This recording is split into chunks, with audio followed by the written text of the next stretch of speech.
I'm Bob and this is Let's Get Retro in association with retro1m.com, and it has been way too long since I've done a video. I've had a ton of things going on the last 2 weeks, and we'll have another ton of things going on the next week or two, but I'm going to stick a video up today, hopefully, and hopefully get my Halloween extravaganza type video up before Halloween. So I just have to, plan it, record it, produce it, edit it, and then stick it up on the YouTubes all the time for Halloween, or Christmas, whichever happens first. Anyway, so I had a bit of an interesting guest today, an interesting pickup.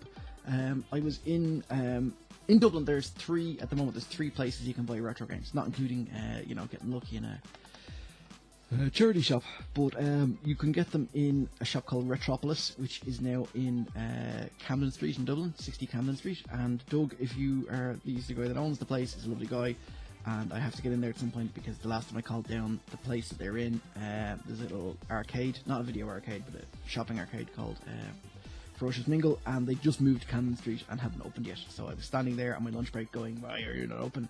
So I have to call in there. But excellent guys, Metropolis.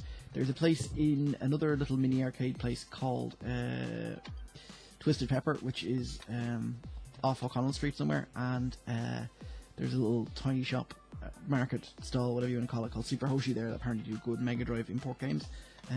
Sorry, not just Mega Drive, but PS2, Famicom games, everything. Apparently they're pretty good for it, but I haven't been there yet, but you have to check it out. And lastly, there is Rage in Fade Street in Dublin, and the reason I'm telling you that is they do a great thing whereby the price of their games can sometimes be a bit high, but they have a nice bin full of just usually sports titles or racing stuff, but there's some nice little hidden gems there, and they're usually very cheap. And this was €2. That is the fastest anything is going to move in this video, okay? Just a little hint, this is not going to get a good review, alright? Look, it's lying. Look, that man's being blown away by the speed, and there is no speed. You'll see in a minute. Anyway, so yeah, I basically went in and paid €2, which for you British people is about 1/30 of your Queen-themed beer vouchers. And for Americans, depending on the current exchange, it's either 50 cents or $400. I'm not sure because it's kind of up and down, but it's not very much anyway. €2, not very much. This originally came from Blockbusters in the UK, I'm assuming, or maybe it was Ireland, and it's £4.99. And back then Ireland had pounds, so it's hard to tell if it's UK or Irish.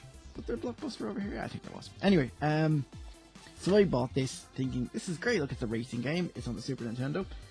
It's race driving, and that was a 3D game, so it'll be a 3DFX game. It is not a 3DFX game. It's the Super Nintendo just throwing the hardware around and trying to do the best it can, and it's not going to do very good. Anyway, look, I'm going to just get on with this and show you this here. Apologies by the way on the audio being slightly buzzy. I've got a new microphone, as you can see here, from my broadcaster style setup I'm gradually getting into. It's a thing. But I still have to iron out all the bugs and change my audio levels around from when it was on my desk, which is why it's all odd shaped and weird sound and whatnot. Anyway, I'm going to stop talking and show you some video games. Okay, let's look at the game. This is race driving, as you can see, 1992 Tengen, because I can read as well as you can, provided I'm assuming you can read. Anyway, THQ. The hard driving / race driving games were originally done as a driving simulator, for people to learn to drive in or what have you, and then they just kind of went to turned it back into a proper racing game.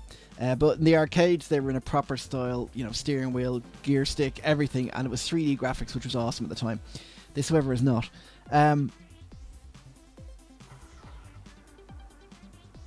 Okay, first of all, look, that little letterbox on the screen is all rendering. Now, on the flat, it's not too bad, until you realise that basically half the screen is made up with, static graphics.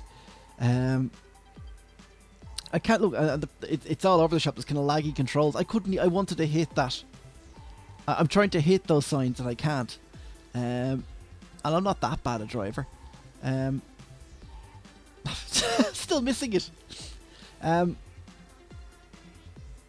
Yeah, as I mentioned, this is basically if it was a 3DFX game, or sorry, Super FX, or yeah, you know what I mean, the Super FX chip they use for the 3D games, not 3DFX. That's an old video card. It would, they could have a full screen, and it'd be like that Super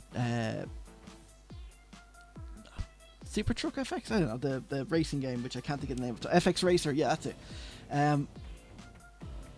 But it is not. Sadly, it's trying to do it all with just basic hardware, and it's just very slow, and it's very hard to control.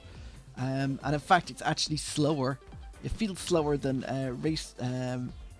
Stunt Car Racer on the Commodore 64, which I now want to play because it just plays like a slower version of that. Which, considering it's on like a Super Nintendo, which is crazy. Anyway, let's try it with Gears. And this is cars in it as well. Oh look, they've all driven off and disappeared. I'm just in neutral, and I'm revving the engine, and it's not even, look, the RPMs aren't even going up. Like, what's the point? I'm revving the engine, I'm in neutral. Oh no, it went up there for a second, and then no, did it? No, yeah, no, look. Jesus, what is going on? I'm trying to blow the engine up here. Actually, the reason I'm doing this is I haven't worked out the controls. The shoulder buttons steer as well as left and right. Well, that doesn't sound good. Should the RPMs not be going up? Oh, I'm in reverse. And now I'm going forward. Oh yes, the X and A buttons are gears. I'm going faster, but it sounds like I'm a jet that just landed. It's all very confusing. Let's hit him. Yes.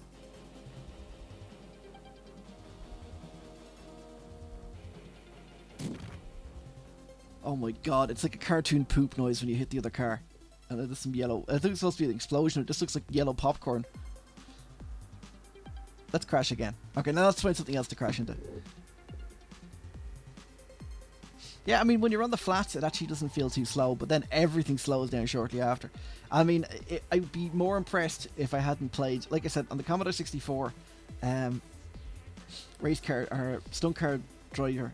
Stunt Car Racer? Yeah, Stunt Car Racer. Just felt faster. I mean, there's actually tons of Commodore 64 games that felt faster, like the old test drive games, before they turned into crappy Need for Speed clones. They felt faster than this.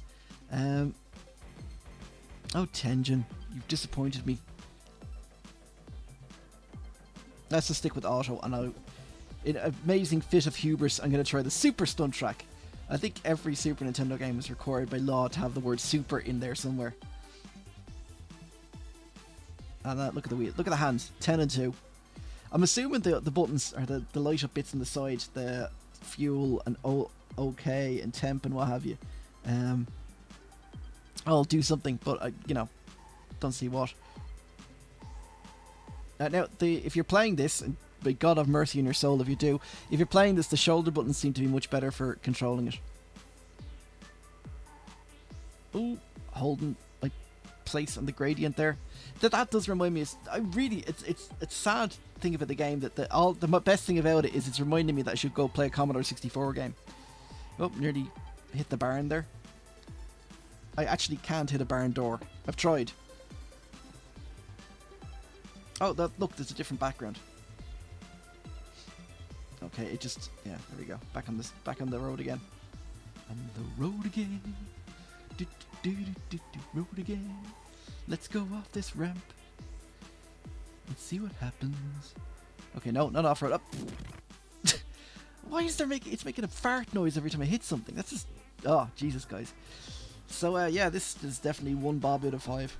That's my new scoring system. Let's just do a Thelma and Louise. Look off the cliff. Oh.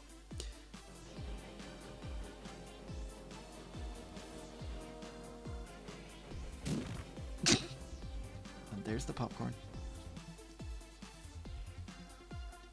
Alright. Listen, that's been Race Driving. Thanks for watching, guys. I shall hopefully have more for you soon. More crazy stuff coming to the channel. And as always, try and catch the live stream from the Retro and Limb guys, retroandlimb.com, every Thursday or Friday. It's Thursday this week for Retro and Limb Live 12, the Dirty Dozen.